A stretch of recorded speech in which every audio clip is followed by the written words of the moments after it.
पहला भाग, बड़ा सवाल। क्यों कुछ लोग कामयाब होते हैं और दूसरे नहीं? क्या आपने कभी इसके बारे में सोचा है? कुछ बिजनेस आसमान छूते हैं, कमाल की और लंबे समय तक चलने वाली कामयाबी पाते हैं। दूसरे भी उतनी ही मेहनत करते हैं, फिर भी वो जूझते रहते हैं या फिर गायब हो जाते हैं। उनमें असली अंतर क्या है? क्या ये किस्मत है या कुछ और गहरा? ये सवाल सबके लिए जरूरी है। ये लीडर्स और सपने देखने वालों दोनों के लिए जरूरी है। ये हमेशा सबसे अच्छा प्रोडक्ट होने के बारे में नहीं है। ये सिर्फ एक चालाक मार्केटिंग प्लान के बारे में नहीं है। कई कंपनियों के पास ये चीजें होती हैं, लेकिन फिर भी वो बड़ा मुकाम हासिल नहीं कर पाती। राज कुछ और ज्यादा बुनियादी है। ये असली वजह समझने के बारे में है, वो वजह जिसके लिए एक बिजनेस का वजूद है। ये बाकी सब चीजों के लिए शुरुआती बिंदु है। स्टार्ट विद भाई किताब एक जबरदस्त कॉन्सेप्ट समझाती हो। सबसे जरूरी सवाल है क्यों? आपका संगठन क्यों है? आप सुबह बिस्तर से क्यों उठते हैं? और किसी को इसकी परवाह क्यों करनी चाहिए? इसे समझना ही कुंजी है। दूसरा भाग, आप क्या करते हैं उससे कहीं ज्यादा मकसद की ताकत। कई कंपनियां आपको बता सकती हैं कि वो क्या करती हैं। वो प्रोडक्ट बनाती हैं या सर्विस देती है। ये पहचानना सबसे आसान चीज है।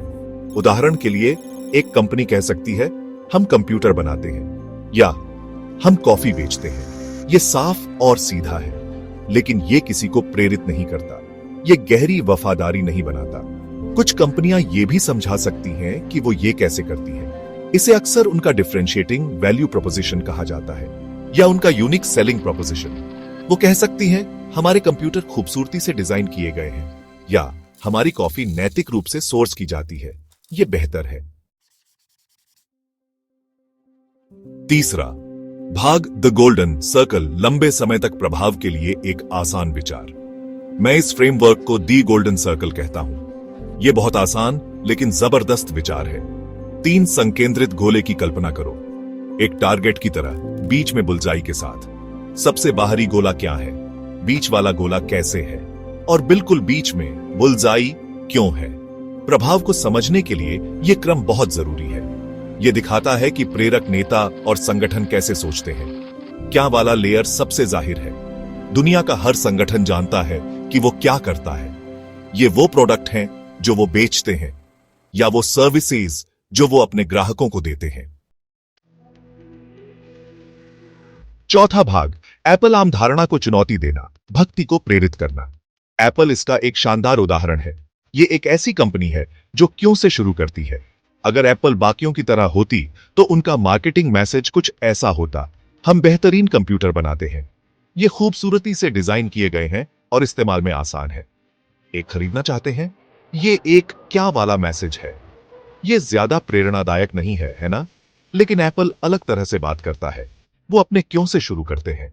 उनका क्यों है आम धारणा को चुनौती देना। वो अलग तरह से सोचने में यकीन रखते हैं। ये मुख्य विश्वास उनके हर काम को आगे बढ़ाता है।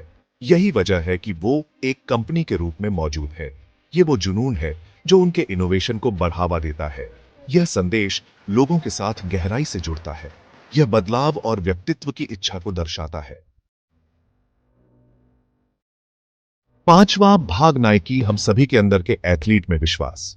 नाइकी एक और कंपनी है जो क्यों को समझती है। वो सिर्फ एथलेटिक जूते और कपड़े नहीं बेचते। अगर वो ज्यादातर कंपनियों की तरह बात करते तो वो शायद कहते, हम अच्छी क्वालिटी के रनिंग शूज बनाते हैं। इनमें एडवांस्ड कुशनिंग और बेहतरीन डिजाइन है। क्या आप एक जोड़ी खरीदना चाहेंगे? ये एक आम क्या और कैसे वाला तरीका है। ये काम का तो है, लेकिन दिल को नहीं छूता। हालांकि नाइकी अपने क्यों से शुरू करती है। उनका क्यों है दुनिया के हर एथलीट को प्रेरणा और नवाचार देना। और एथलीट की उनकी एक जबरदस्त परिभाषा है, अगर आपके पास शरीर है तो आप एक एथलीट हैं। यह एक अविश्वसनीय रूप से समावेशी और सशक्त विश्वास है। यह सिर्फ कुलीन खेल सितारों के बारे में नहीं है।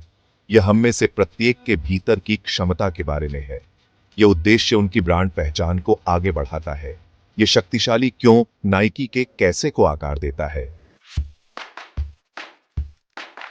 छठा भाग, टेस्ला, एक स्थायी भविष्य की ओर बढ़ना। आइए एक और आधुनिक उदाहरण देखें। टेस्ला सिर्फ एक कार कंपनी नहीं है। अगर वो होती तो उनका मैसेज होता, हम इलेक्ट्रिक कारें बनाते हैं। ये तेज, स्टाइलिश और तकनीकी रूप से उन्नत हैं। अपने अगले वाहन के लिए एक खरीदने पर विचार करें।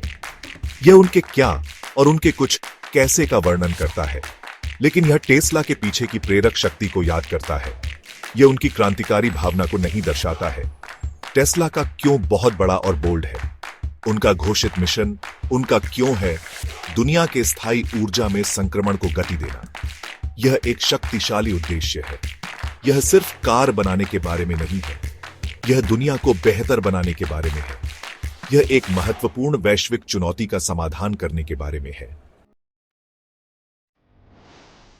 7वां भाग, अनदेखी ताकतें, उद्देश्य की स्पष्टता और गहरा संबंध। सफल व्यवसायों के छिपे रहस्यों में से एक स्पष्टता है। उन्हें अपने क्यों के बारे में पूरी स्पष्टता है। यह उद्देश्य एक अस्पष्ट मिशन स्टेटमेंट नहीं है। यह ऐसा कुछ नहीं है जो पोस्टर पर लिखा हो और भुला दिया गया हो। यह एक गहराई से धारण की गई मान्यता है। यह सभी निर्णयों के लिए मार्गदर्शक सिद्धांत है। यह स्पष्टता एक कंपास की तरह काम करती है। यह संगठन को सही रास्ते पर रखता है, चुनौतियों या विकर्षणों का सामना करने पर भी। उद्देश्य की यह स्पष्टता एक गहरे भावनात्मक संबंध को बढ़ावा देती है। मनुष्य सामाजिक प्राणी है जो भावनाओं से प्रेरित होते हैं। हम यह महसूस करने के आधार पर निर्णय लेते हैं कि हम कैसा महसूस करते हैं। जब कोई कंपनी अपने क्यों को प्रभावी ढंग से संप्रेषित करती है तो यह हमारी भावनाओं और विश्वासों से जुड़ जाती है। हम खुद से बड़ी किसी चीज से जुड़ाव महसूस करते हैं। 8वां भाग, अनंत खेल खेलना, विजन और सच्ची प्रामाणिकता। एक स्पष्ट क्यों दीर्घकालिक दृष्टि के लिए नींव भी प्रदान करता है। केवल क्या और कैसे पर केंद्रित व्यवसाय अक्सर एक सीमित खेल खेलते हैं। वे प्रतियोगिता को मात देने पर केंद्रित हैं। वे अल्पकालिक लाभ और मैट्रिक्स पर केंद्रित हैं। लेकिन क्यों से प्रेरित व्यवसाय एक अनंत खेल खेलते हैं। उनका लक्ष्य सिर्फ जीतना नहीं है, उनका लक्ष्य खेलते रहना, अपने उद्देश्य को आगे बढ़ाते रहना है, समय के साथ स्थायी प्रभाव डालना। इस दीर्घकालिक दृष्टि के लिए अटूट प्रामाणिकता की आवश्यकता होती है। प्रामाणिकता का अर्थ है कि आपका क्यों, कैसे और क्या संरेखित है। आप जो कहते हैं कि आप मानते हैं, आपका क्यों आपके कार्य करने के तरीके आपके कैसे के अनुरूप होना चाहिए, और यह आपके द्वारा उत्पादित आपके क्या में परिलक्षित होना चाहिए। यदि कोई डिस्कनेक्ट है तो लोग इसे देखेंगे, वे कपट को महसूस करेंगे। 9वां भाग, अपना क्यों खोजना, सच्चे प्रभाव के लिए पहला कदम।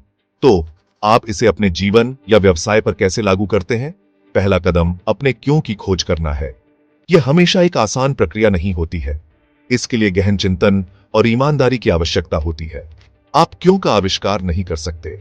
यह भीतर से आता है, आपके पिछले अनुभवों से, आपके मूल मूल्यों और विश्वासों से। आपको सबसे गहरे स्तर पर वास्तव में क्या प्रेरित करता है। आप क्या योगदान देना चाहते हैं। व्यवसायों के लिए सामूहिक क्यों को खोजने में पीछे मुड़कर देखना शामिल है। संस्थापक कहानी, मूल प्रेरणा पर वापस। सबसे पहले कंपनी क्यों शुरू की गई थी। हल करने के लिए शुरुआती जुनून या समस्या क्या थी। अक्सर समय के साथ क्यों खो जाता है। जैसे जैसे कंपनियां बढ़ती हैं और क्या और कैसे पर ध्यान केंद्रित करती हैं, इसे फिर से खोजना परिवर्तनकारी हो सकता है। यह पूरे संगठन को फिर से सक्रिय कर सकता है। यह दिशा की एक नई भावना प्रदान कर सकता है। एक बार जब आप अपने क्यों पर स्पष्टता प्राप्त कर लेते हैं तो उसे स्पष्ट करें।